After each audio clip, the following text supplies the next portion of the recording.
100 ಜನನಲ್ಲಿ ಒಬ್ರಿಗೆ ಸೀಮೆನ್ ಪರೀಕ್ಷೆ ಮಾಡುವಾಗ ಅದರ ಒಳಗಡೆ ಸ್ಪರ್ಮ್ಸ್ ವೀರ್ಯನೇ ಇರಲ್ಲ, 0 ಆಗಿ ಇರುತ್ತೆ. ಇಂಥದ್ ಕಂಡೀಷನ್ಸ್ನೂ ಇರುತ್ತಾ? ಹೌದು. ಈ ಕಂಡೀಷನ್ ನಾವು ಅಜೂಸ್ಪರ್ಮಿಯಾ ಅಂತ ಕರಿತೀವಿ. ಅಜೂಸ್ಪರ್ಮಿಯಾ ಒಂದು ಮೆಡಿಕಲ್ ಕಂಡೀಷನ್.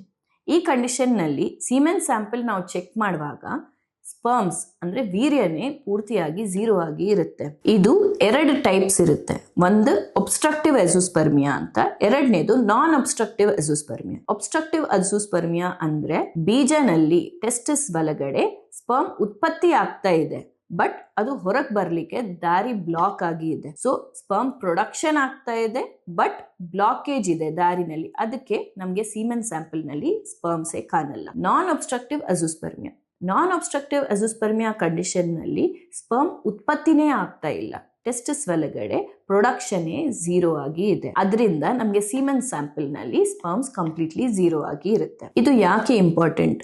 ಒಂದ್ ದಾಂಪತ್ಯ, ಒಂದ್ ಕಪಲ್ ಮಕ್ಕಳಾಗಬೇಕು ಅಂತ ಅವರು ಟ್ರೈ ಮಾಡ್ತಾ ಇದ್ದಾರೆ, ಆದ್ರೂ ಅವ್ರಿಗೆ ಮಕ್ಕಳಾಗ್ತಾ ಇಲ್ಲ ಅಂದ್ರೆ ಪುರುಷರು ಅವ್ರ ಕಡೆಯಿಂದ, ಗಂಡಸರ ಸೈಡಿಂದ ನಾವು ಒಂದು ಟೆಸ್ಟ್ ಮಾಡಕ್ ಹೇಳ್ತೀವಿ. ಅದನ್ನೇ ಸೀಮನ್ ಅನಾಲಿಸಿಸ್ ಅಂತ ಕರೀತಾರೆ. ಈ ಸೀಮನ್ ಅನಾಲಿಸಿಸ್ ಪರೀಕ್ಷೆನಲ್ಲಿ ನಮಗೆ ಸ್ಪರ್ಮ್ಸ್ ಎಷ್ಟಿದೆ, ವೀರ್ಯಗನ್ ಕೌಂಟ್ ಎಷ್ಟಿದೆ, ಚಲನೆ ಶಕ್ತಿ ಹೇಗಿದೆ, ಅದರದ್ದು ನಾರ್ಮಲ್ ಆಕಾರ ಎಷ್ಟಿದೆ, ಏನಾದ್ರು ಇನ್ಫೆಕ್ಷನ್ ಇದೆಯಾ ಅಂತ ಗೊತ್ತಾಗುತ್ತೆ. ಈ ಪರೀಕ್ಷೆ ಮಾಡುವಾಗ ಸ್ಪರ್ಮ್ ಸ್ಯಾಂಪಲ್ ಕಂಪ್ಲೀಟ್ಲಿ 0 ಆಗಿ ಇದೆ, ಅದರ ಒಳಗಡೆ ವೀರ್ಯನೇ ಇಲ್ಲ ಅಂತ ಅವಾಗ ನಮಗೆ ಗೊತ್ತಾಗುತ್ತೆ. ಇಂಥ ಕಂಡೀಷನ್ ನಲ್ಲಿ ಅವರಿಗೆ ಮಕ್ಕಳಾಗ್ತಾರಾ? ಖಂಡಿತ. ನಾವು ಪ್ರಾಬ್ಲಮ್ ಏನಿದೆ ಅದರ ಪ್ರಕಾರ ನಾವು ಅವ್ರಿಗೆ ಮೆಡಿಕೇಶನ್, ಮಾತ್ರೆ ಏನಾದ್ರು ಕೊಟ್ಟಿದ್ರೆ ಅವ್ರಿಗೆ ಸ್ಪರ್ಮ್ ಉತ್ಪತ್ತಿ ಆಗುತ್ತಾ ಅಂತ ನೋಡ್ತೀವಿ.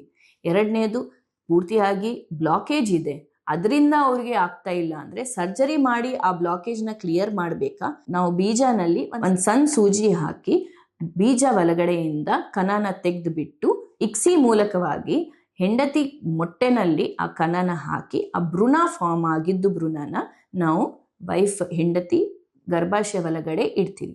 ಈ ತರ ಅವರಿಗೆ IVF ಇಕ್ಸಿ ಮೂಲಕವಾಗಿ ನಾವು ಪ್ರೆಗ್ನೆನ್ಸಿನ ಪ್ಲಾನ್ ಮಾಡ್ಬೋದು.